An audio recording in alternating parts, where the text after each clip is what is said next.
नमस्कार, मैं हूं अंजलि ओझा और आप देख रहे हैं Prabhat Khabar. NEET UG 2026 paper leak मामले को लेकर देश भर में छात्रों का आंदोलन लगातार तेज होता जा रहा है। दिल्ली के जंतर मंतर पर हजारों छात्र प्रदर्शन कर रहे हैं और उनकी सबसे बड़ी मांग है कि केंद्रीय शिक्षा मंत्री धर्मेंद्र प्रधान इस्तीफा दें। लेकिन अब सरकार की तरफ से साफ संदेश आया है कि फिलहाल धर्मेंद्र प्रधान इस्तीफा नहीं देंगे। आखिर सरकार ऐसा क्यों कह रही है? क्या सरकार छात्रों की बाकी मांगे मानने को तैयार है? और सरकार और सीजेपी के बीच बातचीत में अब तक क्या हुआ है, आइए आपको पूरी खबर आसान भाषा में समझाते हैं। सबसे पहले बात करते हैं सरकार के रुख की।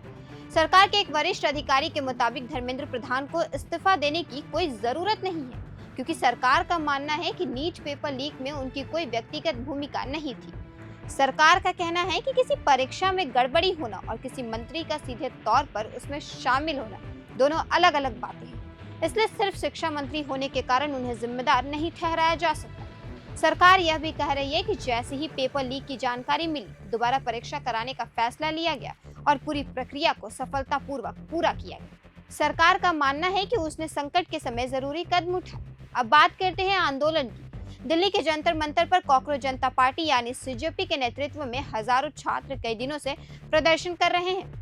छात्रों की मांग है कि पेपर लीक के दोषियों पर कड़ी कार्रवाई हो, परीक्षा प्रणाली में बड़े सुधार किए जाएं और केंद्रीय शिक्षा मंत्री धर्मेंद्र प्रधान को उनके पद से हटाया जाए। इसी बीच सरकार ने प्रदर्शनकारियों से बातचीत के संकेत भी दिए हैं। सोमवार को केंद्रीय स्वास्थ्य मंत्री जेपी नड्डा ने सीजेपी के 2 प्रतिनिधियों से मुलाकात की।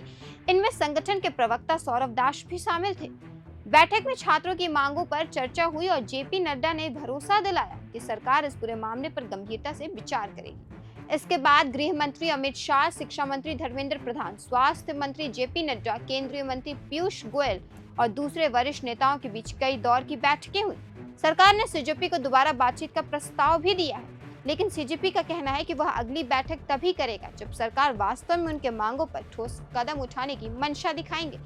सीजेपी ने यह भी कहा है कि अगली बैठक जंतर मंतर के पास किसी तटस्थ यानी न्यूट्रल जगह पर होनी चाहिए, ताकि बातचीत निष्पक्ष माहौल में हो सके। अब जानते हैं कि सीजेपी की प्रमुख मांगे क्या है। सबसे पहली मांग है कि धर्मेंद्र प्रधान को केंद्रीय मंत्रिमंडल से हटाया जाए। दूसरी मांग है कि पेपर लीक की निष्पक्ष जांच हो और दोषियों को कड़ी सजा मिले। तीसरी मांग है कि भविष्य में ऐसी घटनाएं दोबारा ना हो, इसके लिए परीक्षा प्रणाली में बड़े सुधार किए जाए। इसके अलावा सीजेपी ने यह भी मांग की है कि पेपर लीक विवाद के बाद जिन छात्रों की कथित तौर पर आत्महत्या हुई, उनके परिवार को 1 करोड़ रुपए का मुआवजा दिया जाए। हालांकि सरकार ने साफ कर दिया है कि धर्मेंद्र प्रधान के इस्तीफे का सवाल ही नहीं उठता, लेकिन सरकार ने यह संकेत जरूर दिया है कि मुआवजे की मांग पर सकारात्मक तरीके से विचार किया जा सकता है। यानी इस मुद्दे पर अभी चर्चा जारी है और अंतिम फैसला आना बाकी है। सरकार ने एक और बड़ा बयान दिया है। सरकार का कहना है कि वह संसद में नीट पेपर लीक मामले पर विस्तार से चर्चा करने के लिए पूरी तरह तैयार है। सरकार का कहना है कि अगर जरूरत पड़ी तो 2 दिन, 3 दिन या उससे भी ज्यादा समय तक इस मुद्दे पर चर्चा की जा सकती है। सरकार संसद में यह भी बताएगी कि पेपर लीक के बाद क्या कार्रवाई की गई, दोबारा परीक्षा कैसे कराई गई और भविष्य में ऐसी घटनाओं को रोकने के लिए क्या कदम उठाए जा रहे हैं। हालांकि सरकार का यह भी कहना है कि वह बातचीत और बहस के लिए पूरी तरह तैयार है, लेकिन जिन मांगों को वह अव्यावहारिक मानती है उन्हें स्वीकार नहीं किया जाएगा। अब सबसे बड़ा सवाल यही है कि क्या सरकार और सीजेपी के बीच अगली बातचीत से कोई समाधान निकलेगा?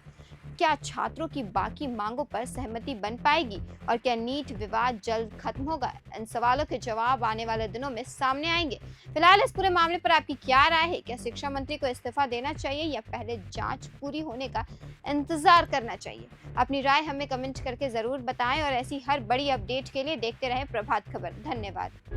प्रभातखबर.com, विश्वास वही, रफ्तार नहीं।